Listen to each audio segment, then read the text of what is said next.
It's December 17th. Very cold. It's going down to below 0 Fahrenheit tonight, many places in this state. Shouldn't get that cold here, but it should get down to maybe 6. Here's my back pond. You see it's all frozen. And a view of the back property from the back. There you can see the house. A little bit about where I live. I want to give you some tidbits, quickies if you wish, on some of the many wonderful pathological subjects I have here in the backyard. I often wonder about the organs. What shall we call them? I've been calling them Mycorrhizae, but I doubt that they are Mycorrhizae. They are under the ice, under the water. I know they are there. I have been digging them in January and December for at least 10 years. What should we call them? They are more closely related to the oomycetes or the Phytophthora types, and we should come up with a name, because I doubt that they should be correctly called Mycorrhizae. You will see on some of my programs many of these Mycorrhizae, or whatever they are. I call them Mycorrhizae. I wonder what they really are. Think about it. They are, maybe should they be called oorhizae or Phytorhizae or something, but I don't think they should be called Mycorrhizae. Here are two beautiful, they're all beautiful I guess, but these are especially big and beautiful white oaks, Quercus alba. You note that the one on the left has rough fissured bark, almost what you would call a rhytodome, whereas the one on the right has smooth patch or smooth bark, often associated with Alorodiscus oakesii. The oaks are very tall. Most of the trees in my back property, our back property, are about 55-65 feet tall. But I'm going to give you a close-up of the trunks, and you will see the difference between these two. You will also note that they have trunk flares, not root flares. I don't know what a root flare would look like. I'm going to get up close now and see if I can give you a better look at some of these. Let's see. Here is the fissures on the bark on the one on the left. This is what we normally think of as white oak. Also, I hope the day will come when someone can relate the phylogen to the fissures on the bark, because I believe they are related very well. One is related to the other, so we could look inside from the outside. Here is the smooth oak on this side. You notice how smooth the bark is, and you will see it has Alorodiscus throughout. But to look at the difference in the phloem, the outer bark, very much different from the other one.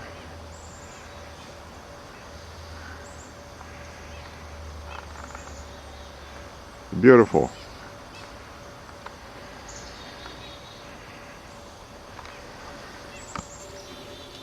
Here is my brush pile. It's gone down about 2 or 3 meters, 6 or 8 feet since I started it. I believe we need more beautiful brush piles. It would be a beautiful way to make some extra funds and also not have to drag all of that brush and chip it out. It's a beautiful place for animals, especially in the winter when they have a warm place to go. They go inside here. My backyard brush pile. Think about it.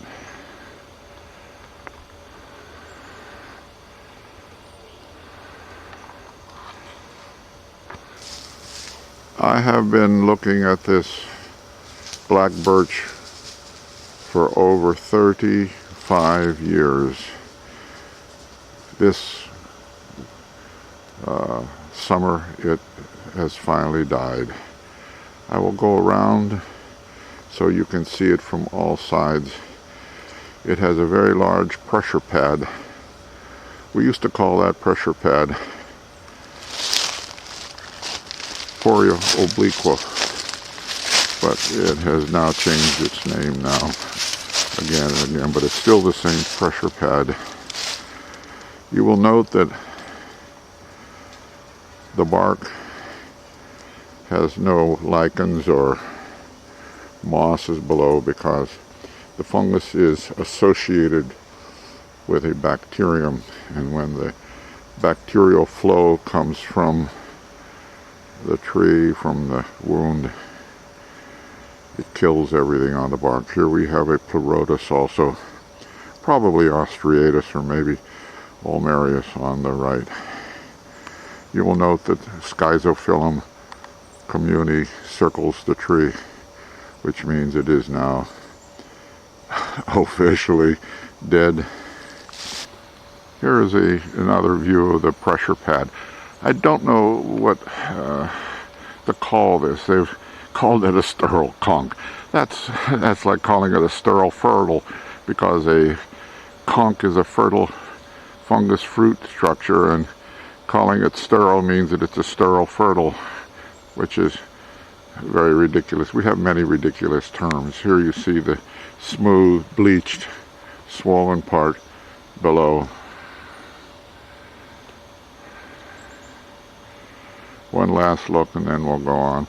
I believe it's a pressure pad because it cuts into the bark and it kills from the inside or from the outside in.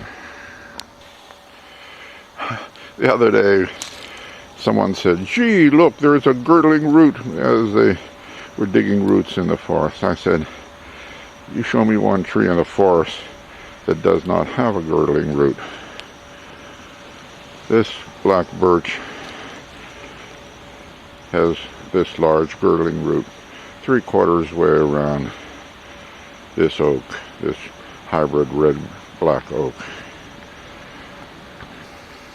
Here's another girdling root. This one is on a white oak, again from a very relatively small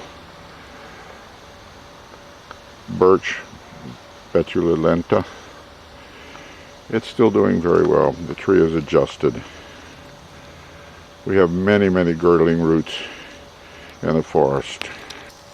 There are still people who say the branches do not have collars. They should just go walk in the woods for a while. Kick these collars out. You see the big collar at the base. This tree has been down now for at least 120 years, and I know of. They do have collars. Go walk in the woods, then make these statements. Looks like this big old white pine on the right there is eating this small tree on the left. Most people get a kick out of this. It doesn't look very good, does it? I don't think this black birch likes the oak. Let me go around and I'll show you why.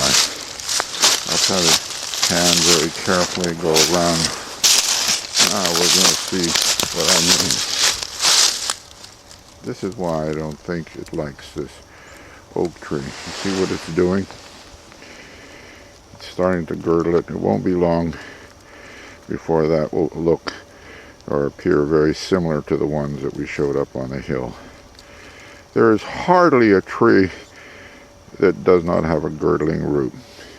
Most of them are all underground. I say once they begin to mature, leave them alone. Leave them alone. Cut them only if you are planting. Other than that, leave them alone, I think.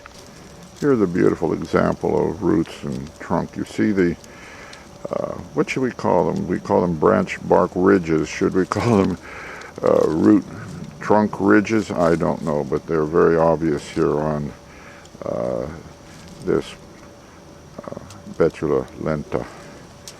Here are some beautiful lichens on the bark. Very beautiful. They're all beautiful.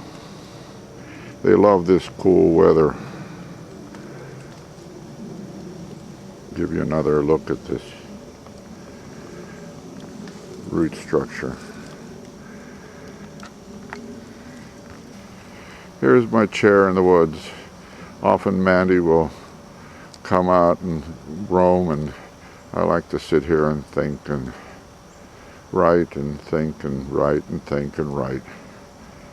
The back pond over here. My thinking chair right in the middle. Yeah, I love it.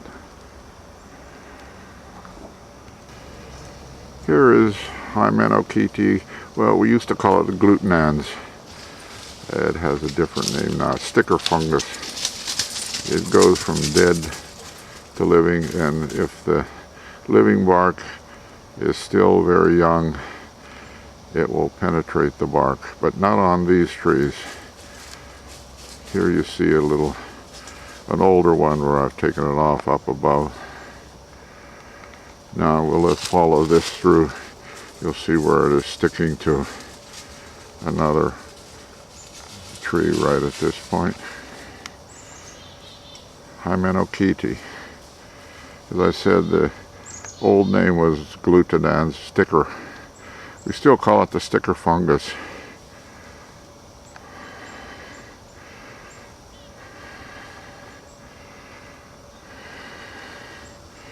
Hymenocete glutenans. I've been living in this area this house over 35 years. I knew this tree when it was alive, and I actually thought it was going to win. By win, this is Strumella cornoidea, and this tree now, after 35 years, has finally killed, or the fungus has killed the tree. It's hung up on a branch over here, you see, and cannot fall to the ground. You almost have to feel sorry for these trees, or not the trees, but for the fungus sometime. It has waited 35 years to go to the sexual stage of Urnula criterium. It's not going to get any sex this year. You see the way this canker works, perennial canker we call it, is that the fungus takes a bite of sense, and then the tree responds by taking another bite around there, till finally the fungus takes a bigger and bigger bite until the tree walls itself off and dies. No sex for this tree. When we moved here about 35 years ago, I was told then that the backwoods here was all full of white pine. As you can see, we have big stumps still rotting around. So that means it was cut at least 100, 120, maybe as far as 130 years ago. And yet, with many of these stumps, you can still tell that they were wolf trees, or trees that dominated a great amount. Why? Because look at the size of these lower branches. In order to get this big, this low on the tree, they had to have a lot of space. So you can still read trees long after they are gone. In this area, trees are often used for boundary markers, and it's very important to know a conifer from an elm, from an oak. Those were three trees that were common as boundary marker trees. Here's a view of the swamp from the other side. See, I've been trying to get rid of the sticker fungus. The only way I could get rid of it is to cut these down and hope it will come back again. They're all holly, ilex, verticillata, beautiful. But the sticker fungus back here, when the snow comes on there, they just run through like a wildfire. You could imagine one dead one against one living one, then a dead one kills that, and then on and on and on it goes.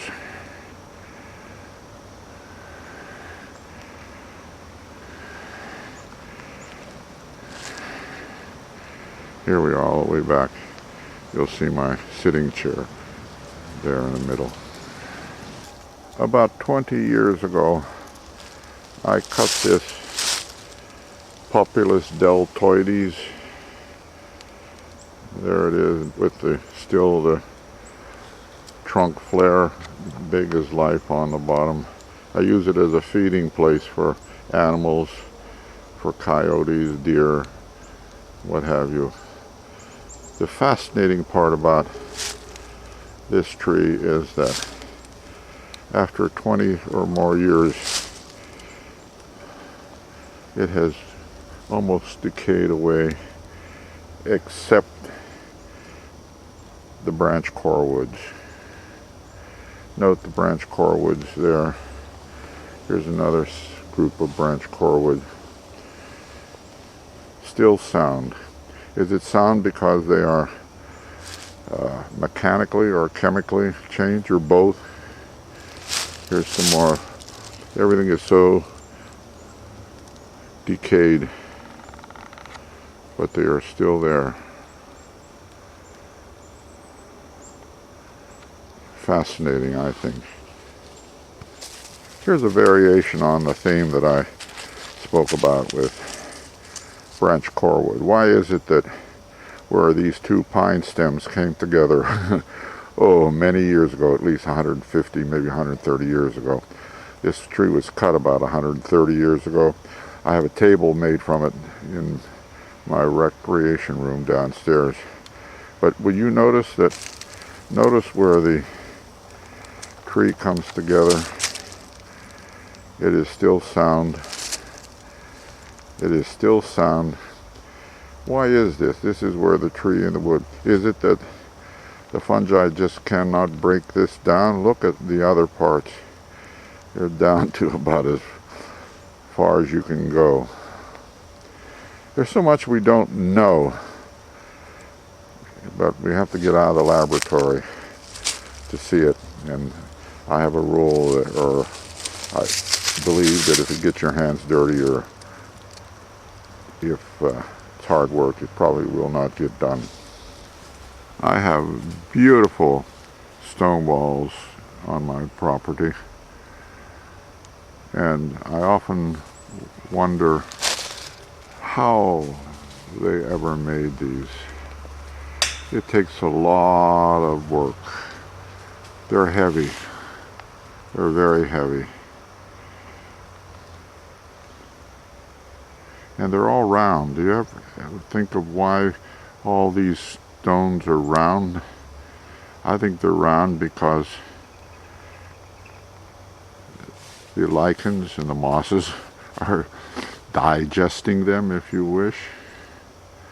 How could they be digesting them?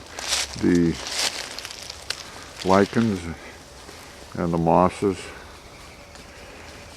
they grow, okay? They respire, and as they respire, they form carbon dioxide and water, and when some carbon dioxide mixes with the water, carbonic acid is formed. They're all round. Rarely do you see any sharp points. Here and there you might see some stone walls.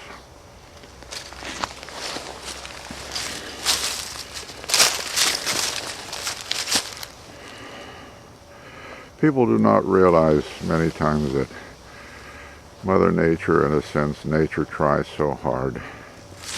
When I see leaves swept up and put in bags and going off to the dump, I'm sure it makes me angry, and I'm sure Mother Nature, if there is such a person, will cry. God must cry a lot. The leaves are sugar. Because we can't use them, we want to throw them away. Isn't that silly? No matter if we can't use something, they become waste and we want to throw them away. The leaves are cellulose, and cellulose is sugar. The only point is you have to put a water back into the cellulose molecule. We don't have an enzyme or a magic wrench to do that. The fungi do. Now the leaves have been falling here for a long time, well over 100 years, and yet where are they? You see, they all add up to the mulch, to the mulch, to the mulch that goes into the soil, and the sugar, the microorganisms that are able to add that water molecule and open the cellulose and digest it as glucose. I think it's beautiful, and I get angry when people sweep them up. Yes, I love grass.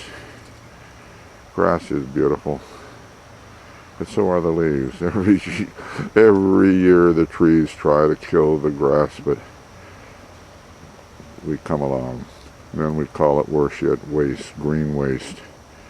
That's a human term for anything that doesn't have any money or economic value.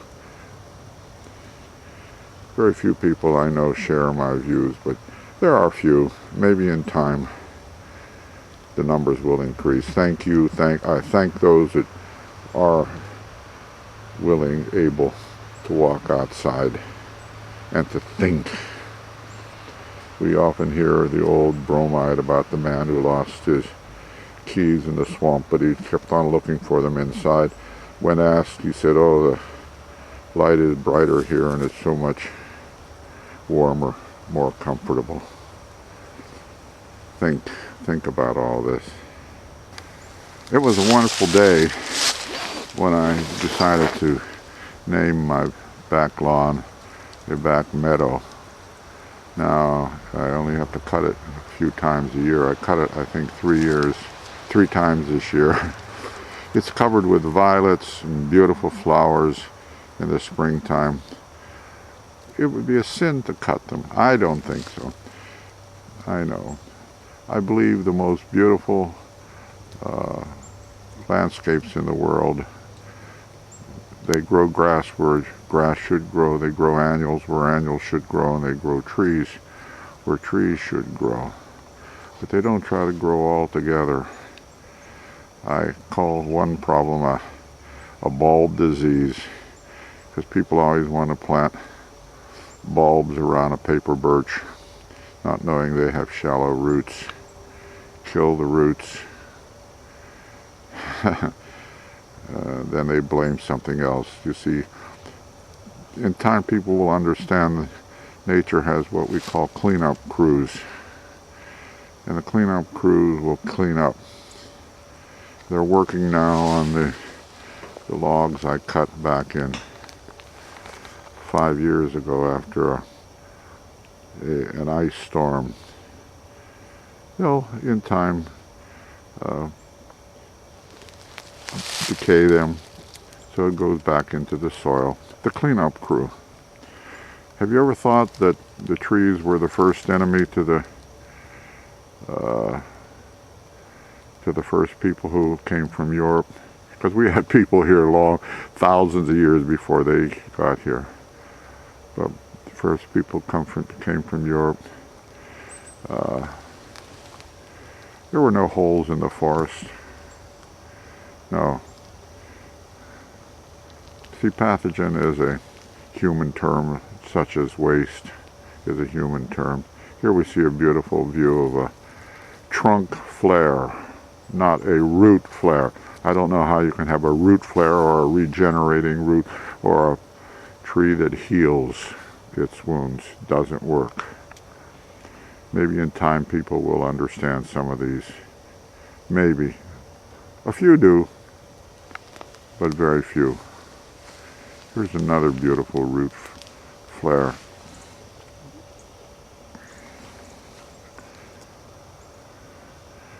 Large oak. The Ciliated Woodpecker is surely going after this dying pine. The pine is about 95% dead, full of ants, and they're in there too. And the woodpeckers are coming, the Ciliated woodpeckers, to eat the ants. See the oblong holes? Good view of Ciliated woodpeckers. A good indication of Ciliated woodpeckers. I don't know if you've ever seen the Ciliated, but they look as if they've been made by a committee. The same committee that made a moose, I'm sure. Here's the tree all the way down. Keep going up and you see the probably getting darker as we go up. Ciliated woodpecker. You started on the tree over here also, I think. This one here. Too young yet. Staying on this side so we don't see them, I guess. This birch finally gave up. Died last year. Had Nectaria canker very badly. You could see how it took its toll every year. The canker and then the tree, the canker and then the tree, the canker and then the tree.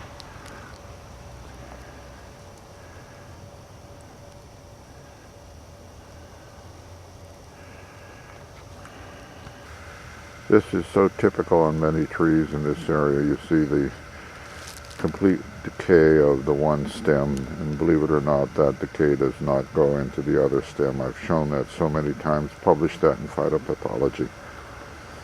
This stem is clean, the living one, and this one is dead. I rarely throw wood away. Here's some wood that was cut about 5 or 6 years ago, also as a result of the ice storm. The fungi are having a grand time, and it's a good way to study successions, because you'll see different microorganisms will be on these logs. Here's a view of them. Pinks and purples and blues. Well, not too many blues, but bluey green.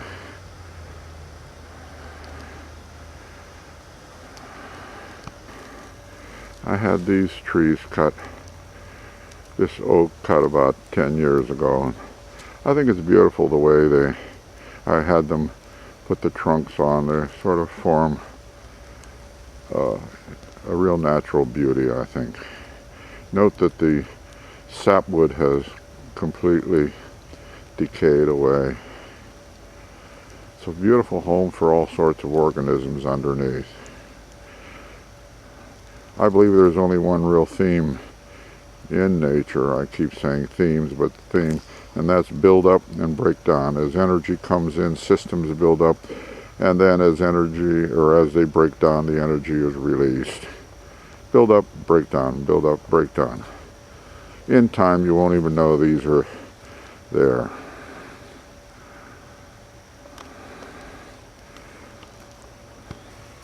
This is a beautiful beech tree. It was very small when we first came here.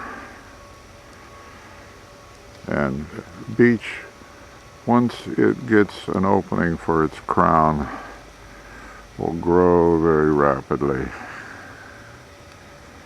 All these trees are very tall. Here's the other side of the log pile. I think it's beautiful.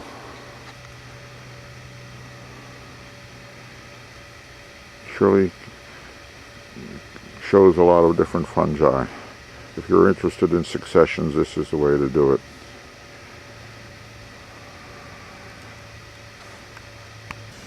Mandy is waiting over here for me to take her in and give her something to eat. You see, there she is, taking a little rest. She got heck of me. Usually she doesn't go more than a few feet away. Are you okay there, little girl? Yeah, she's a good little girl. She's my constant shadow. I should have called her Lamont. Here's another perfect example of a trunk flare. There are no such things, no anatomical features as a root flare. One of these days. One of these days. Some people still believe that lichens cause diseases. If that's the case, this is a very sick rock. Here's another sick rock right across from it here. I'll show you another very sick rock. This is a very sick rock. See, it's full of lichens and mosses. Slow release, ultra slow release fertilizer.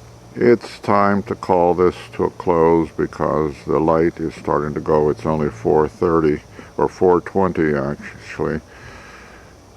Just thought I'd give you a little bit about our backyard. Come visit me and we'll get to talk and discuss about these things. Discussion is what it should be about. I have 7 bird feeders, by the way, and bats live there, birds there. Everybody gets a chance. I go through a lot of bird feed, every bird feed a month. Come on, Mandy, time to go in. Let's go get something to eat. She knows that word. You want to go get something to eat? Come on, let's go get something to eat. Come on, hurry up. Oh, there you go. We'll see you, buddy. Take care. Are you a good girl? You're always a good girl. Hungry girl. Always hungry. 4:30 this morning also. I forgot to mention I have a brook that flows through the yard from the back swamp pond. It's a vernal pond, I guess. Just to give you a turnabout of my back property where we are. This is from my porch.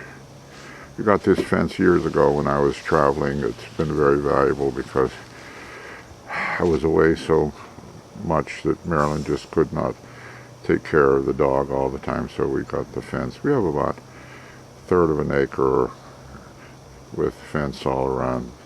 Here's the property. I'm going to call it now because it's time and it's getting a little dark and I don't know how this is all going to turn out. Please come and see me so we can discuss these things if you are the few. Please come.